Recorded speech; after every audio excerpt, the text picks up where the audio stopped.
On m'a menti. Pendant toute ma vie, j'ai oscillé entre des mensonges. Les mensonges de la religion que la société a su mettre en lumière avec colère. Et elle les a joyeusement remplacés par d'autres mensonges. Je n'ai pas su voir la vérité au milieu de toute cette soupe de n'importe quoi. On m'a menti. On m'a prise pour un lapin de 3 semaines toute ma vie. Ou presque. Laisse-moi te parler d'abord de la religion. Elle m'a dit que je devais me comporter en hétéro. Elle m'a dit que j'étais une femme, donc inférieure et soumise aux hommes. Bizarrement, ça m'aide pas à être hétéro. Elle m'a dit que si j'avais le moindre désir sexuel, je devais en avoir honte et le combattre. La religion m'a fait croire que toute créativité devait être étouffée dans l'œuf.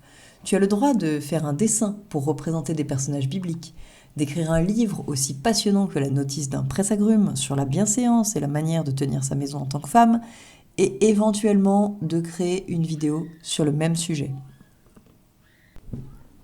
Tu peux chanter de la louange pour dire qu'on a un Dieu génial, mais seulement sur un air d'il y a 3 siècles et surtout sans l'ombre d'un sourire. Tu vas pas exprimer la joie d'avoir un Dieu génial non plus. Et t'as pas intérêt à danser, ce serait déplacé. C'est marrant, ces mensonges m'ont fait croire que toute création artistique chrétienne était naze. Ma sœur a le même problème. Quand je lui dis des chrétiens de l'atelier Odersay font un jeu de plateau, elle imagine un truc tout pourri.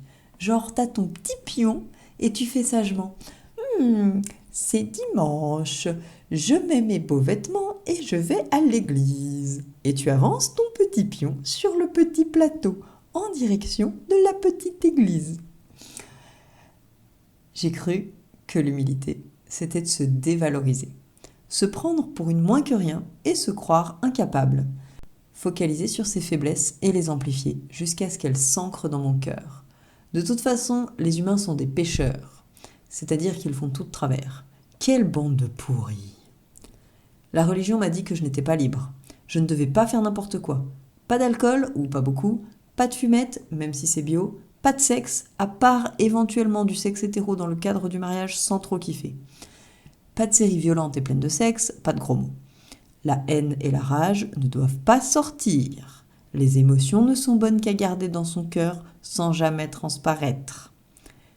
Finalement, la religion m'a enfermée sous un poids de honte et d'obligation. Maintenant, laisse-moi te parler de la société. Ah, la société. Elle m'a expliqué que la religion se trompait. Elle m'a dit que je ne devais combattre aucun désir sexuel. La seule limite est le consentement, paraît-il. Elle ne m'a pas mise en garde sur le respect de mon propre corps, mon propre consentement quelque part.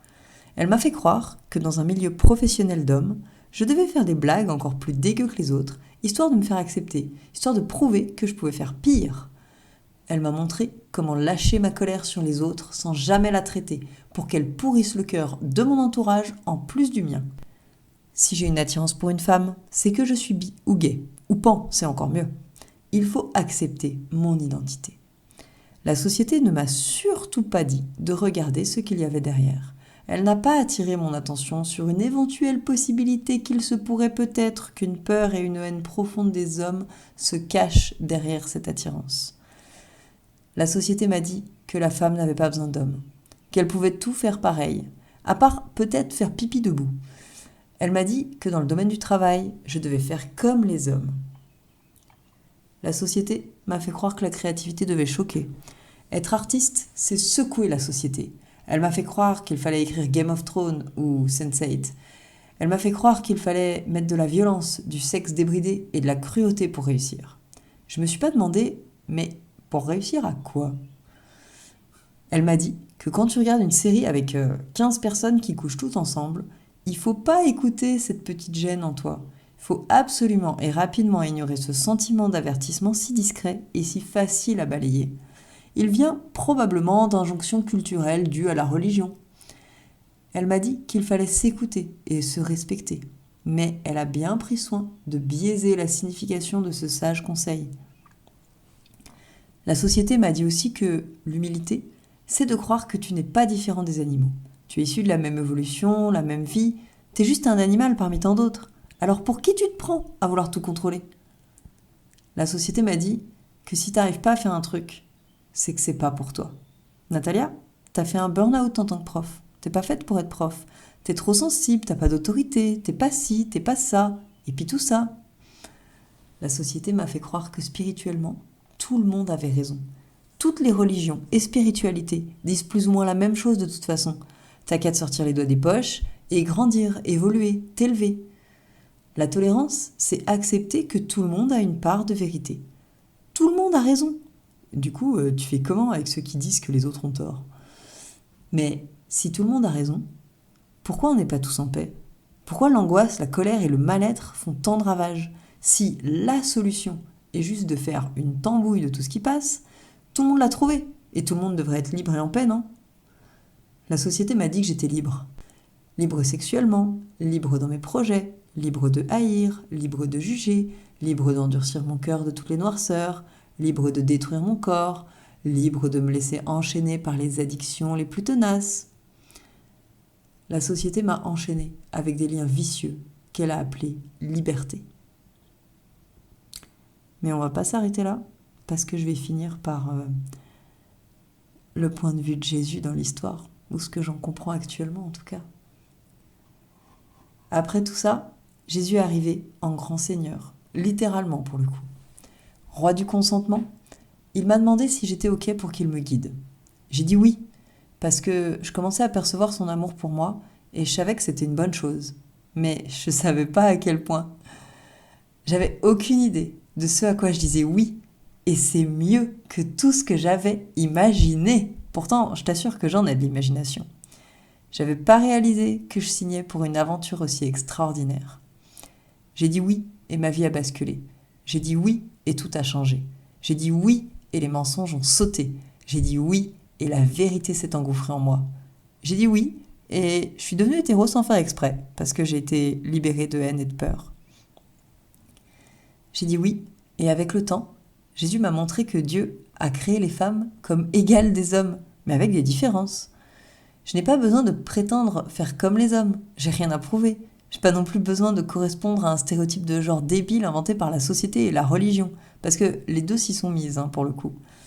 J'ai besoin d'être la femme que Dieu a créée, tout simplement. Et la femme a besoin de l'homme, comme l'homme a besoin de la femme, juste parce que les deux ont été créés pour régner ensemble en se complétant, pour être empereur et impératrice de l'univers. Tu trouves que c'est pas humble? Fais gaffe, tu t'es fait choper par un mensonge sur ce que c'est l'humilité. Je te signalerai que gouverner, c'est pas écraser, normalement, mais c'est servir. C'est juste qu'on a fait un nœud au concept à un moment, puis il s'est retourné dans notre cerveau. J'ai dit oui, et j'ai découvert que Jésus était bien plus créatif que moi. J'ai découvert un Dieu qui fait la fête, qui se réjouit avec nous, qui s'emballe sur des bouquins, des jeux, de la musique de toutes sortes, des danses magnifiques, et hyper chelous aussi, des dessins splendides et des films marquants. J'ai découvert que l'art chrétien, sans religion, était d'une puissance incroyable.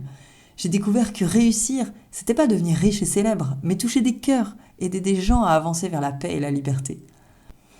J'ai dit oui, et j'ai réalisé que l'humilité, c'était de tout remettre en question. Tout ce que je croyais savoir. Juste pour laisser la place à Jésus. Parce qu'il n'impose rien. Si je décide quelle est ma vérité, en m'accrochant à un mensonge, d'où qu'il vienne, je me ferme à la vérité avec un V majuscule.